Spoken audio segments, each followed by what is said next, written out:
Hello student, आप सभी का फ्रेश नीट क्लासेस में स्वागत है। आज हम लोगों की जो क्लास होगी वो 12th पर होगी।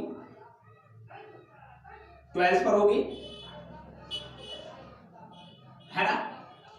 टॉपिक क्या रहेगा? Molecular basis of inheritance, chapter 6 पर बात कर रहे हैं, है ना। इसमें हम लोग पूरा डीएनए और आरएनए पर चर्चा करते हैं। पूरे के पूरे चैप्टर में आपको डीएनए आरएनए इस तरह की पूरी कहानी पढ़ने को मिलने वाली है। तो डीएनए पर हम लोग बात कर रहे थे। चैप्टर का लगभग हम लोग परिचय पूरा समझ में आ चुका था। डीएनए और आरएनए के निर्माण करने की इकाई न्यूक्लियोटाइड को बना चुके थे। याद रखना, डीएनए और आरएनए के निर्माण की जो इकाई है वो क्या है? न्यूक्लियोटाइड है। न्यूक्लियोटाइड और न्यूक्लियोसाइड में क्या डिफरेंस होता है? न्यूक्लियोटाइड और न्यूक्लियोसाइड में डिफरेंस जो होता है वो फास्फेट का होता है ना। यदि फास्फेट उपस्थित है, देखिए, यदि शर्करा, नाइट्रोजनी क्षार और प्लस फास्फेट है तो न्यूक्लियोटाइड है। यदि शर्करा और नाइट्रोजनी क्षार है, फास्फेट अनुपस्थित है तो न्यूक्लियोसाइड है। याद रखना। तो न्यूक्लियोटाइड को लोगों ने बना लिया था। वहां पर जब नाइट्रोजनी क्षार जुड़ता है, मैं आपसे क्वेश्चन कर रहा हूं, नाइट्रोजनी क्षार जुड़ता है, पहला क्वेश्चन, जब शर्करा से नाइट्रोजनी क्षार जुड़ता है वहां पर कौन सा बॉन्ड बनता है? ये क्वेश्चन बताना है। दूसरा क्वेश्चन है, जब शर्करा से नाइट्रोजनी क्षार जुड़ जाता है, जब शर्करा से नाइट्रोजनी क्षार जुड़ जाता है तब उस संरचना को क्या कहते हैं? तीसरा क्वेश्चन, जब शर्करा, नाइट्रोजनी क्षार और प्लस फास्फेट भी जोड़ दिया जाए तब उस बनी संरचना को क्या कहते हैं? चौथा क्वेश्चन, जब शर्करा, नाइट्रोजनी क्षार और उस शर्करा के 5th कार्बन पर फास्फेट जुड़ता है तो वहां पर कौन सा बॉन्ड लगता है? इस तरह से आपको ये चारों क्वेश्चन कमेंट करके हमको बताना है, ठीक है। इस तरह से ये आपके लिए एक गृह कार्य हो गया, है ना। एक तरीके से ये वर्क हो गया। अब हम लोग जो बात करने वाले हैं वो डीएनए के आगे की इंफॉर्मेशन को समझेंगे। अब हम लोग क्या पढ़ेंगे? हम लोगों ने डीएनए को देखा होगा। डीएनए जो होता है कुछ इस प्रकार दिखता है, होता है ऐसा कि नहीं होता है? अब डीएनए में क्या होता है? ऊपर आपने 5 prime to 3 prime, 3 prime to 5 prime, इस तरह से आप लोगों ने लिखा देखा होगा। तो ये वास्तव में दो श्रृंखलाओं से मिलकर बना होता है। एक होती है 5 प्राइम टू 3 प्राइम, दूसरी होती है 3 प्राइम टू 5 प्राइम। तो ये जो श्रेय होते हैं इसके 5 प्राइम और 3 प्राइम, ये श्रेय किस प्रकार प्रदर्शित किए जाते हैं? क्यों लिख देते हैं कि ये 5 प्राइम है? क्यों? क्वेश्चन आना चाहिए क्यों। यहां पर क्यों लिख देते हैं 5 प्राइम है, यहां पर क्यों लिख देते 3 प्राइम है? ये हमको जरूर से जरूरी, बहुत ही जरूरी क्वेश्चन है। अब ये सॉरी, जो ये क्वेश्चन है एनसीईआरटी में आप लोग देखना, वहां पर एक फिगर दे दिया गया होगा आपको, है ना। तो उस फिगर को भी हमको समझना है। उस फिगर को इसी फिगर में इसी चीज को समझाने का प्रयास किया गया है। तो आज हम लोग समझेंगे क्यों ऊपर 5 प्राइम लिखते हैं, टू 3 प्राइम लिखते हैं, है ना, और 3 प्राइम टू 5 प्राइम लिखते हैं। इन चीजों को आज हम डिस्कस करने वाले हैं। चलिए अब हम पहले पूरा फिगर बनाते हैं, फिर मैं आपको समझाता हूं। चलिए अब हम इसमें आगे की कहानी शुरू करते हैं। मैं आपको पिछली वीडियो में इस संरचना को विधिवत पढ़ा चुका हूं, कैसे बनाई जाती है, क्या होती है, कैसे पहचान करते हैं डीएनए की शर्करा है कि आरएनए की शर्करा है। इन सभी बातों को हम लोग पिछले क्लास में चर्चा कर चुके हैं। तो अब हम इस पर आगे की कहानी करेंगे कि आगे की जानकारी को हम समझेंगे कि आगे जो आपका डीएनए बनने वाला है उसमें 5 प्राइम टू 3 प्राइम और 3 प्राइम टू 5 प्राइम से किस प्रकार बनते हैं। तो पहले मैं इसको पुनः मैं जो पिछले क्लास में बताया था उसको दोबारा रिकॉल कर देता हूं। ठीक है, क्या होता है, नंबरिंग कर देता हूं। ये कार्बन 1 है, क्या है, कार्बन 1, कार्बन 2, कार्बन 3 और कार्बन 4 और ये कार्बन 5 है। फिफ्थ कार्बन वाली शर्करा होती है, इसलिए इसको पेंटोस शर्करा बोलते हैं। क्या बोलते हैं, पेंटोस शर्करा। आप कहोगे सर यहां पर क्वेश्चन मार्क लगा हुआ है, ये क्वेश्चन मार्क क्यों लगा हुआ है? बात आती है कि हम लोग डीएनए की शर्करा बनाएंगे, यानी डीएनए की श्रृंखला बनाएंगे या आरएनए की श्रृंखला बनाएंगे। तो हम लोग श्रृंखला बनाने वाले हैं डीएनए की।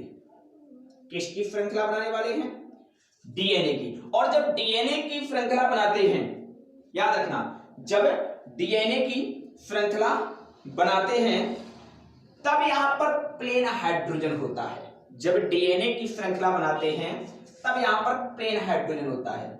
हाइड्रोक्सिल समूह तब होगा जब हम आरएनए की बात करेंगे। कार्बन 2 की बात कर रहा हूं, कार्बन 2 कहां है, ये है। मैं इसको थोड़ा रेड से लिख देता हूं, समझ में आएगा आपको। यहां पे मैं इस बिंदु की बात कर रहा हूं, ठीक है। कार्बन 2 पर यदि आपको हाइड्रोक्सिल ग्रुप दिख रहा है तो हम समझ जाएंगे कि शर्करा ये आरएनए की है। यदि कार्बन 2 पर प्लेन हाइड्रोजन है तो इसका मतलब शर्करा ये हमारी डीएनए की है। तो हम लोग बात किस पर करेंगे, डीएनए पर। और जब चर्चा हम डीएनए पर करेंगे तो यहां पर हमको बोलो प्लेन हाइड्रोजन रखना है कि हाइड्रोक्सिल समूह रखना है, बताइए। बहुत अच्छी बात, आप कहोगे सर यहां पर हमको प्लेन हाइड्रोजन रखना है। क्यों? क्योंकि हम डीएनए पढ़ रहे हैं। क्या पढ़ रहे हैं, डीएनए पढ़ रहे हैं। तो यहां से हम कार्बन 2 से पता कर लेते हैं, यदि प्लेन हाइड्रोजन है तो शर्करा डीएनए की है। यदि हाइड्रोक्सिल समूह है, ऑक्सीजन उपस्थित है, तो ये आरएनए की शर्करा है। ठीक है, तो अब हम आगे की बात करते हैं। अब यहां पर हमको हाइड्रोक्सिल ग्रुप कहां कहां दिख रहे हैं। बात आती है कि हाइड्रोक्सिल ग्रुप कहां कहां दिख रहे हैं इसमें। देखिए हाइड्रोक्सिल ग्रुप की क्या भूमिका होती है, जब भी कोई, चाहे आपका नाइट्रोजन क्षार हो, चाहे आपका फास्फेट हो, और चाहे आपकी न्यूक्लियोटाइड ही मतलब डीएनए की जो इकाई है वो न्यूक्लियोटाइड ही क्यों ना हो, यदि शर्करा से जुड़ेगा, इन तीनों में कुछ भी जुड़ेगा, मैं फिर बोल देता हूं, चाहे नाइट्रोजनी क्षार हो, चाहे आपका फास्फेट हो, और चाहे न्यूक्लियोटाइड खुद क्यों ना हो, यदि इससे जुड़ेगा तो वो सदैव कहां जुड़ते हैं, हाइड्रोक्सिल समूह पर जुड़ते हैं। कहां जुड़ते हैं, हाइड्रोक्सिल समूह पर। तो हम पता करते हैं इस डीएनए की श्रृंखला में हाइड्रोक्सिल समूह कहां कहां पर है। तो चलो, एक तो हाइड्रोक्सिल समूह हो गया कार्बन 1 पर, दिख रहा है आपको। दूसरा हाइड्रोक्सिल समूह हो गया कार्बन 3 पर, कार्बन 2 पर नहीं है। अब बताओ क्वेश्चन, हाइड्रोक्सिल समूह कार्बन 2 में किसमें देखने को मिलेगा? वेरी गुड, किसमें, आरएनए में। अब हाइड्रोक्सिल समूह किस पर है, अब बड़े ध्यान सुनना, यहां पर 4 पर नहीं है, 5 पर है। काफी 4 पर होगा, नहीं 5 पर हाइड्रोक्सिल ग्रुप है। तो कहां कहां है, कार्बन 1 पर, कार्बन 3 पर, कार्बन 5 पर हाइड्रोक्सिल समूह है कि नहीं? तो अब जब नाइट्रोजन आपके जुड़ेगा, नाइट्रोजन, अब नाइट्रोजनी क्षार कौन होते हैं, नाइट्रोजनी क्षार बोलना चाहिए। नाइट्रोजनी क्षार कौन कौन होते हैं, adenine, guanine, cytosine, thymine, uracil. लेकिन ये होते नाइट्रोजनी क्षार, एडेनिन हो गया, गुआनिन हो गया, साइटोसिन हो गया, थाइमिन हो गया, यूरेसिल हो गया। किंतु जब हम डीएनए पर चर्चा करते हैं तब वहां पर हमारा यूरेसिल नहीं होता है। और जब हम आरएनए की चर्चा करते हैं तो वहां पर थाइमीन को शामिल नहीं करते हैं। हम बात कर रहे हैं डीएनए की, तो हमारे कौन कौन होंगे, ये 4 होंगे, एडेनिन, गुआनिन, साइटोसिन और थाइमीन, ये 4 होंगे कि नहीं होंगे। अब इसके बाद अब नाइट्रोजनी क्षार जो है ये शर्करा से जुड़ता है। अब प्रश्न आया कि शर्करा में नाइट्रोजन क्षार जुड़ेगा कहां पे, तो नाइट्रोजन क्षार का मैं स्थान बता चुका हूं, मैं पूरी पिछले वीडियो में पढ़ी, आपको विधिवत पढ़ाया गया है, ठीक है। नाइट्रोजन क्षार का स्थान कार्बन 1 है, यहां पर आपको नाइट्रोजन क्षार जोड़ना है, तो कार्बन 1 कहां है, ये रहा। और हर एक, अब बताओ नाइट्रोजन क्षार यहां जुड़ेगा कि यहां जुड़ेगा। आप कहोगे सर आपने बताया था कि चाहे नाइट्रोजन क्षार हो, चाहे फास्फेट हो, और चाहे न्यूक्लियोटाइड खुद क्यों ना हो, जुड़ेगा तो हाइड्रोक्सिल समूह पर जुड़ेगा। तो इसमें हाइड्रोक्सिल समूह कहां रहा, ये ऊपर रहा, तो ऊपर हाइड्रोक्सिल समूह है तो ये खर्च हो जाएगा और यहां पे आके हमारा नाइट्रोजन क्षार एडेनिन माना कि जुड़ जाएगा। क्या जुड़ेगा,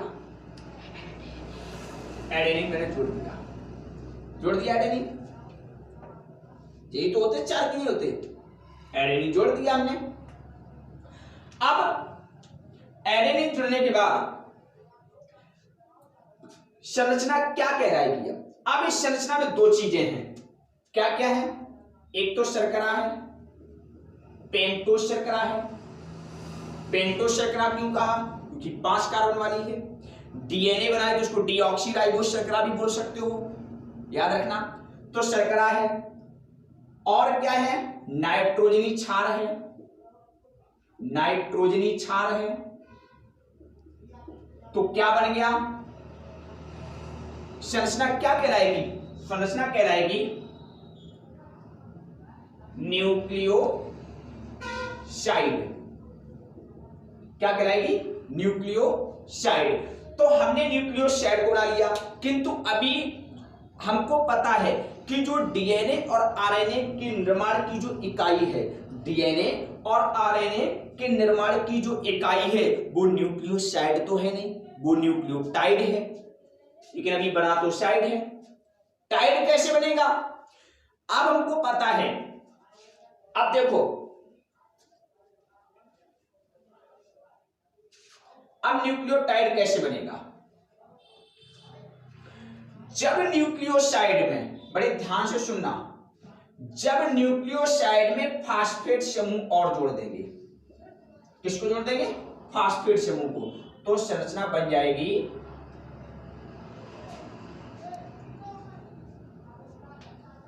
न्यूक्लियोटाइड।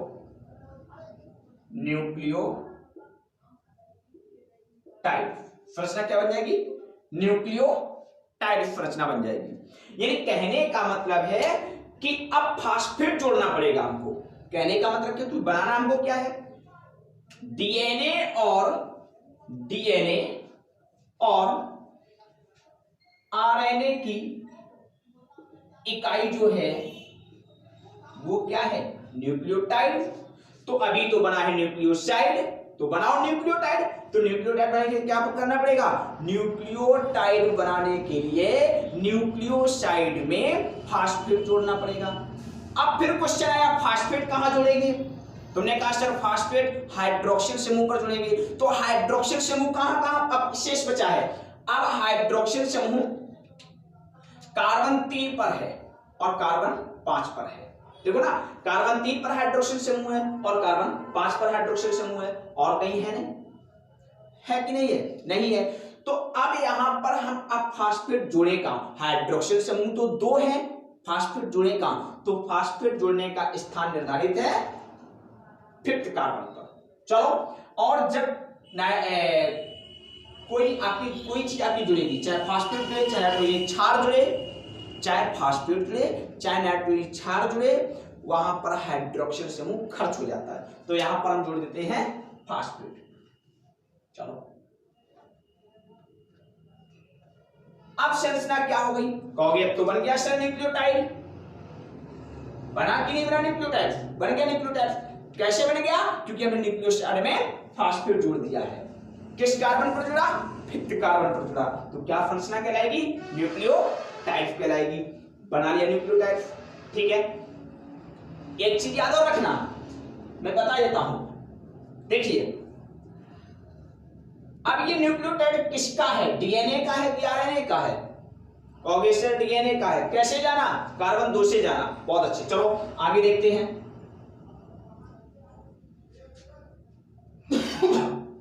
जो डीएनए है,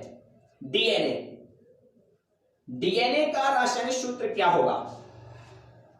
कार्बन हाइड्रोजन ऑक्सीजन 1:2:1 में होता है। कार्बन कितने होते हैं? 5। हाइड्रोजन कितने होंगे? 10। और ऑक्सीजन कितने होंगे? 4 होंगे। याद रखना। 4 क्यों होंगे? क्योंकि कार्बन 2 पर नहीं है। और यदि यही बात आरएनए की होती, किसकी होती? आरएनए की, तो क्या हो जाता? यदि मैं बात आरएनए की करता तो C5H10O5 हो जाता। O5 क्यों हो जाता है? क्योंकि यहां पर ऑक्सीजन शामिल हो जाता। तो एक बार गिन लेते हैं क्या हमारा सूत्र सही है कि नहीं है ना? डीएनए पढ़ रहे हैं लोग। चलो कार्बन देखते 5 है कि नहीं है। 1 2 3 4 5, ओके, बिल्कुल बात ठीक है। हाइड्रोजन हमारे पास 10 है कि नहीं है? यहां पर 1 2 3 4, अरे यहां पर OH था कि नहीं था? तो एक हाइड्रोजन था कि नहीं था?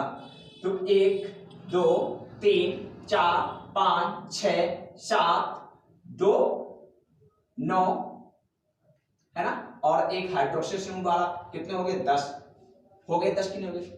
नहीं बात समझ भाई। एक ये है, 2 3 4 5 6 7 और 2 ये है 9 और एक फास्फेट बनने से पहले OH समूह था यहां पर, ये कि नहीं था? वो वाला कितने हो गए? 10 हो गए। 10। अच्छा ऑक्सीजन कितने हैं? ऑक्सीजन क्या 4 है कि नहीं है? एक तो यहां पर हाइड्रोक्सिल समूह वाला ऑक्सीजन था, है ना? एक ऑक्सीजन ये है ना? एक यहां पर हाइड्रोक्सिल समूह वाला था और एक ये, कितने हो गए? 4 हो गए। यानी कहने का मतलब है बिल्कुल सही संरचना बना रहे हो। संरचना बिल्कुल सही है ना? तो कितने हो गए? 4। आरएनए में क्या हो जाता? यहां पर एक ऑक्सीजन आ जाता तो कितने हो जाते? O5 हो जाता। ठीक है, तो हम लोग पढ़ रहे हैं अलग करते इसको। तो अब बात आती है, अब कहोगे सर आपने बताया था, मैं सिरा बताऊंगा सिर्फ 5 prime to 3 prime 3 prime to 5 prime. अरे भाई सिर्फ समझना पड़ेगा, ठीक है। चलो अब हम बात करते आगे। अब हमने क्या किया?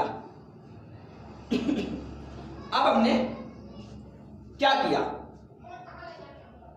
हमने अब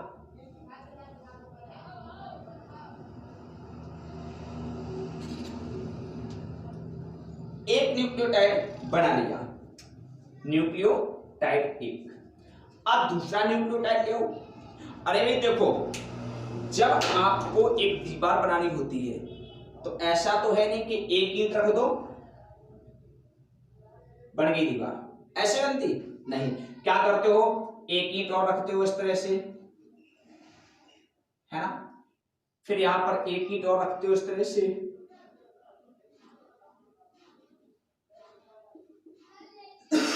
है ना? ईंटों की लेयर बनाते जाते हो तभी दीवार बनती है। तो यहां पर तो तुमने भी एक ईंट रखी है डीएनए की, है ना? एक ईंट रखी है डीएनए की, है ना?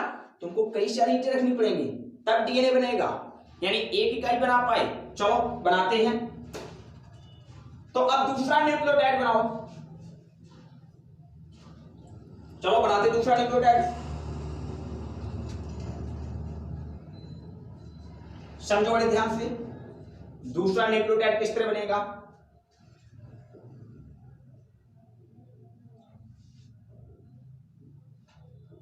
है ना?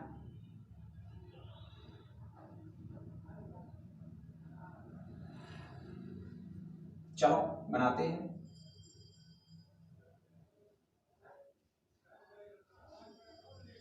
कार्बन 1 हो गया ये, है ना? यहां पर हाइड्रोक्सिल समूह, प्लेन हाइड्रोजन, ये कार्बन 2 हो गया, प्लेन हाइड्रोजन, क्योंकि हम डीएनए पढ़ रहे हैं। ये कार्बन 3 हो गया, हाइड्रोक्सिल समूह, प्लेन हाइड्रोजन, ये कार्बन 4 हो गया, प्लेन हाइड्रोजन, हाइड्रोक्सिल समूह। ठीक है, बात समझ में आ गई। चलो इसको ऐसा भी लिख देते हैं। चलो ठीक है। अब देखते हैं यहाँ पे, यहां पर अभी ये क्या शर्करा आई है, बनाना क्या है, न्यूक्लियोटाइड। यहां पर जोड़ देंगे हम अब थाइमीन। क्या जोड़ देंगे, थाइमीन। यहां पर अब क्या बना है, अब संरचना है न्यूक्लियोसाइड। देखिए बनाना क्या है, न्यूक्लियोटाइड। तो यहां पर फास्फेट जोड़ो। अब बड़े ध्यान से सुनना, यहां पर बहुत ध्यान से सुनने का प्रयास करना। यहां पर फास्फेट, मैं इसको इस तरह देता हूं, ठीक है, मैं इसको इधर लिख देता हूं, ठीक है। अब समझो यहां पे, अब जो फास्फेट होगा, वेरी वेरी इंपॉर्टेंट, गलती नहीं करना, या ये बात सीधी एनसीईआरटी में लिखी हुई है। मैं जब आपको अभी बिंदु नोट डाउन कराऊंगा तब मैं बताऊंगा, मैं बता चुका हूं, तो गलती नहीं करना, समझना बड़े ध्यान से। जब यहां पर आके फास्फेट जुड़ेगा तो एक तो हाइड्रोक्सिल समूह ये वाला खर्च होगा, दूसरा हाइड्रोक्सिल समूह ये वाला खर्च होगा, और दोनों के खर्च होते यहां पर फास्फेट आके जुड़ जाएगा। इसको मैं ऐसे करता हूं, ब्लैक कर देता हूं, समझ में आ जाएगा आपको, ठीक है।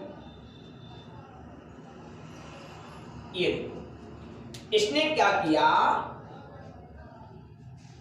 दोनों के हाइड्रोक्सिल खर्च कर दिए, जोड़ दिया, बनी श्रृंखला। अब देखो यहां पे 2 न्यूक्लियोटाइड हो गए। कितने न्यूक्लियोटाइड हो गए, 2। समझो यहां पे बड़े ध्यान से, है ना। ये कार्बन 1 है, कार्बन 2 है, कार्बन 3 है, कार्बन 4 है, और कार्बन 5 है कि नहीं है। अब अगला न्यूक्लियोटाइड कैसे जुड़ेगा, अगला न्यूक्लियोटाइड समझते इस चीज को, फिर से शर्करा बनाते हैं।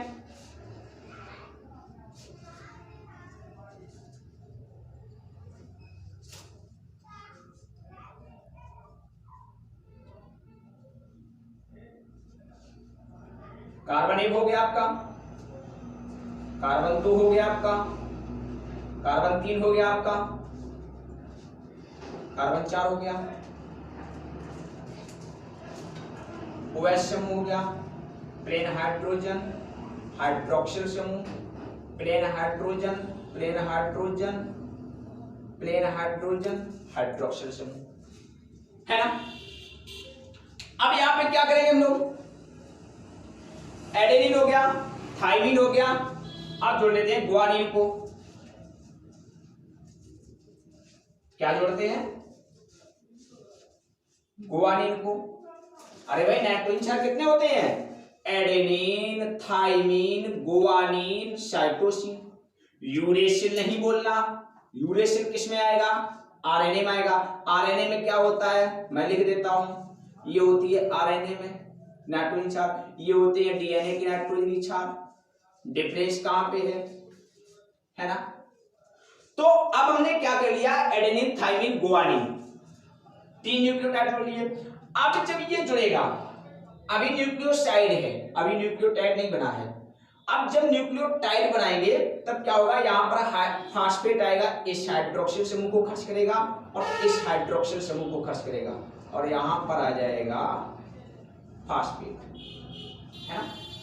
आ गया फास्फेट कि नहीं आ गया, इस तरह से, है ना। अब एक और जोड़ते हैं, अगला न्यूक्लियोटाइड जोड़ते हैं। अगला न्यूक्लियोटाइड कैसे जुड़ेगा, ये देखो यहां पे, ये देखो carbon 1, carbon 2, carbon 3, carbon 4, carbon 5, hydroxyl समूह, प्लेन हाइड्रोजन, हाइड्रोक्सिल समूह, प्लेन हाइड्रोजन, हाइड्रोक्सिल समूह, प्लेन हाइड्रोजन, प्लेन हाइड्रोजन और प्लेन हाइड्रोजन। अब यहां पर आखिर ने अब क्या बचा, एडेनिन हो गया, थाइमिन हो गया, गुआनिन। अब जोड़ेंगे साइटोसिन को।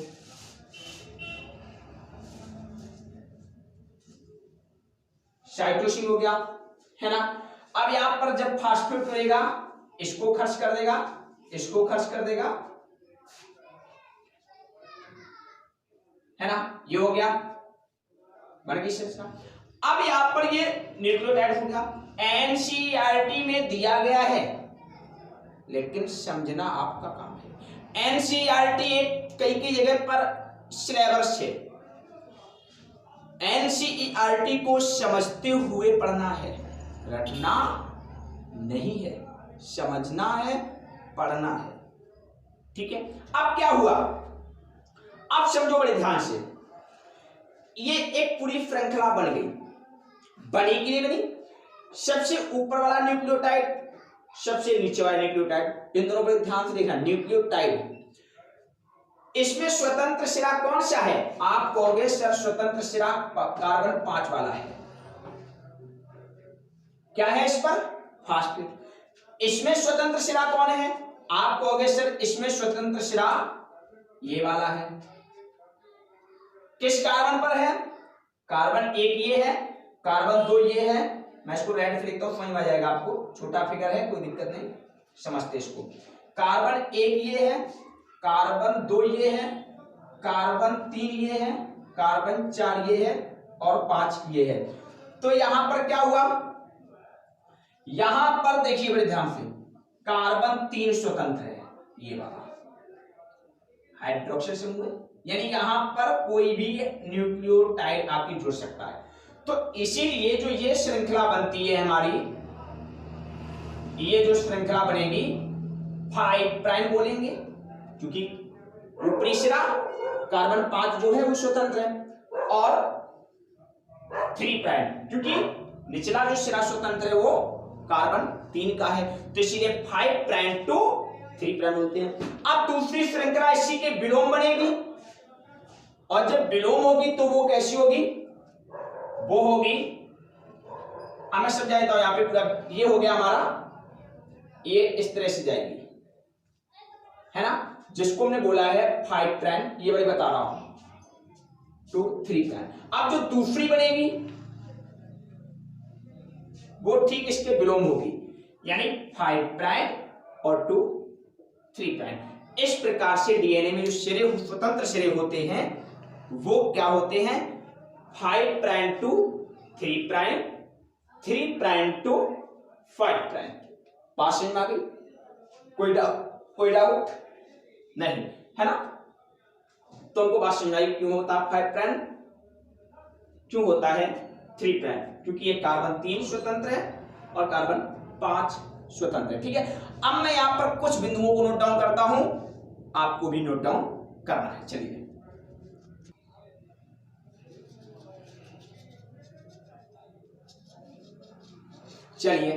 यहां पर हम कुछ बिंदुओं को समझते हैं, ठीक है। देखो क्या लिखा हुआ है, कार्बन 1 पर नाइट्रोजन ग्लाइकोसिडिक बंध, बड़े ध्यान से सुनना। कार्बन 1 स्थिति याद रखना, वेरी वेरी इंपॉर्टेंट है, कौन सा बॉन्ड किस कार्बन पर लगता है, कौन सा बॉन्ड किस कार्बन पर लगता है। तो कार्बन 1 पर नाइट्रोजन ग्लाइकोसिडिक बंध द्वारा नाइट्रोजनी क्षार आकर जुड़ता है, नाइट्रोजनी क्षार आकर जुड़ता है। तो कहां की बात हो रही है, ये बात हो रही है इस जगह की, है ना, यहां की बात हो रही है ना, याद रखना ये बात यहां की हो रही है ना। कौन सा बॉन्ड लगता है, नाइट्रोजन ग्लाइकोसिडिक बॉन्ड। देखा है कार्बन 1 पर नाइट्रोजन ग्लाइकोसिडिक बॉन्ड द्वारा नाइट्रोजन क्षार आकर जुड़ता है, और संरचना बनती उसको क्या कहते हैं, उस संरचना को कहते हैं न्यूक्लियोसाइड।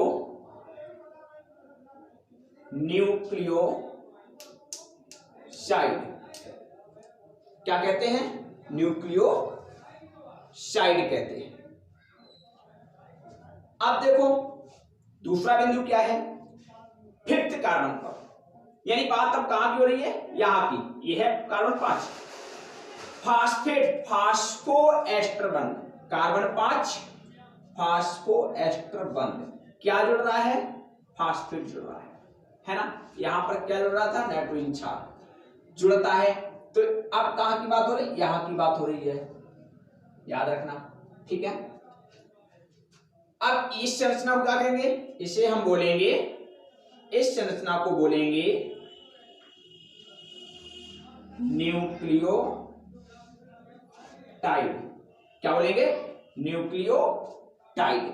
न्यूक्लियोसाइड और न्यूक्लियोटाइड में क्या डिफरेंस है, जब फास्फेट नहीं जुड़ा था तब हमने न्यूक्लियोसाइड बोला था, और जब फास्फेट जुड़ गया तब न्यूक्लियोटाइड बोला। आगे के लिखा है दो न्यूक्लियोटाइड्स, देखो ना, एक ये न्यूक्लियोटाइड ले लो, एक ये न्यूक्लियोटाइड ले लो, है ना, या फिर ये मतलब कोई दो न्यूक्लियोटाइड्स 3 प्राइम टू 5 प्राइम। अब देखो इसका 3 प्राइम और इसका 5 प्राइम, बड़े ध्यान से सुनना, इसका कौन सा कार्बन है, तीसरा, उसका कौन सा कार्बन है, पांचवा, तो 3 प्राइम टू 5 प्राइम, वही लिखा है 3 prime to 5 prime.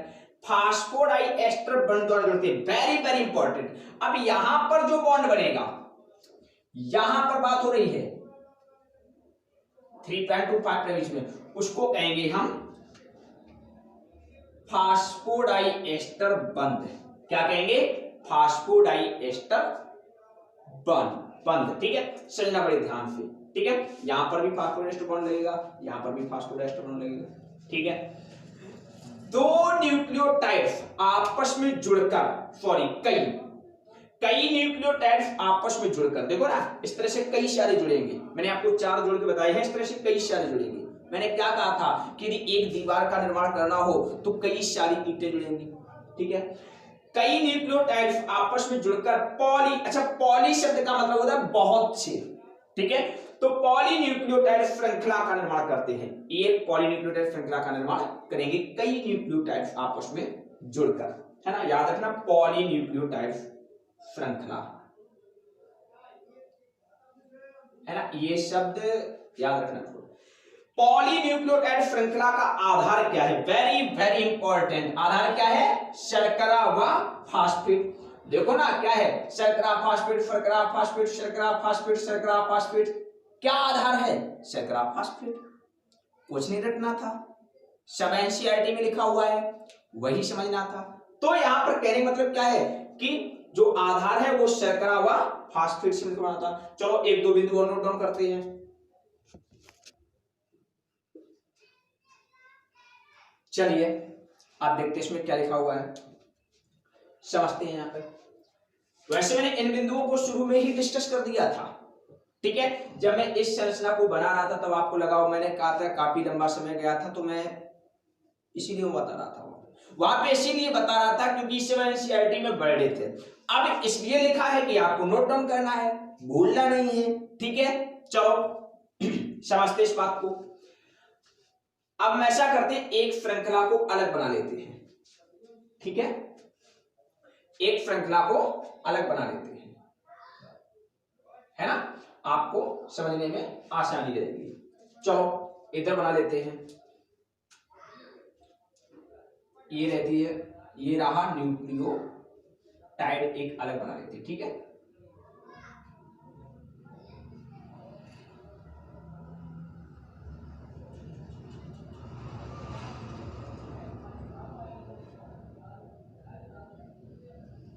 Carbon 1, carbon 2, carbon 3, carbon 4 और 5, है ना। यहां पर क्या है, हाइड्रोक्सिल समूह, यहां पर क्या है, plain hydrogen, plain hydrogen, hydroxyl समूह, plain hydrogen, plain hydrogen, hydroxyl समूह, ठीक है।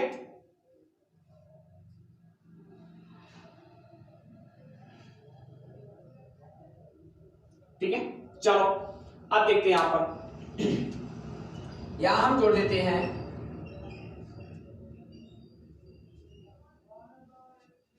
एडेनिन, ठीक है, और यहां पर जोड़ देते हैं फास्फेट, न्यूक्लियोटाइड बन जाएगा, है ना।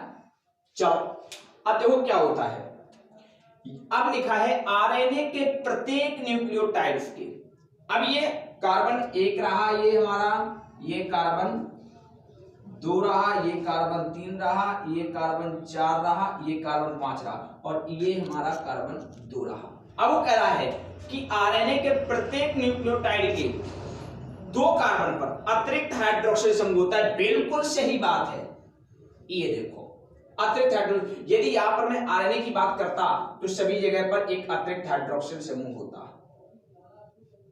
ये है ना, वही तो बोल रहा है, ये अतिरिक्त हाइड्रोक्सिल समूह पाया जाता है।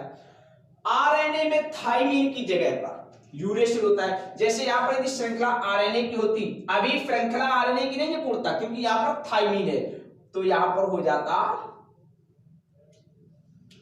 यूरेसिल, है ना, क्या हो जाता यूरेसिल। चलो मैं डीएनए की श्रृंखला करता हूं, समझ आ जाएगा आपको, चलो समझ लेते, बाद में बदल देते इसको, ठीक है। क्या हो जाता यूरेसिल। और ये वेरी वेरी वेरी इंपॉर्टेंट, गलती नहीं करना, है ना। थाइमीन को 5' मैथिल यूरेसिल भी कहा जाता है, मैथिल यूरेसिल भी कहते हैं, ये एनसीईआरटी में लिखा हुआ है ना। ये बातें सभी आपको समझ में आ गई होगी, ऐसी उम्मीद है हमको, ठीक है। अब मैं आपसे कह रहा हूं कि एक एक शब्द को पढ़ते रहिए, एनसीईआरटी बुक को अपने पास रखिए और चैनल को अधिक से अधिक सब्सक्राइब कीजिए और अपने मित्रों तक भेजिए, जिससे कि इस समय इस महामारी में सभी को उचित और समय पर शिक्षा मिल सके, ठीक है। धन्यवाद, बहुत अच्छे, वेरी वेरी वेरी नाइस, पढ़ते रहिए, वेरी गुड।